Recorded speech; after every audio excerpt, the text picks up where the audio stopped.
Okay, as you can see, we snow blew the driveway about an hour ago, and it's fairly covered up again.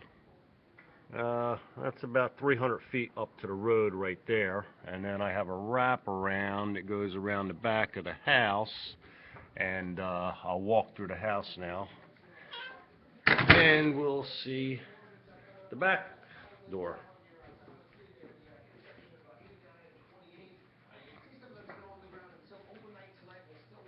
There's Lynn cooking. Say hi, Lynn. Hi. Getting ready for Super Bowl tomorrow, making some food.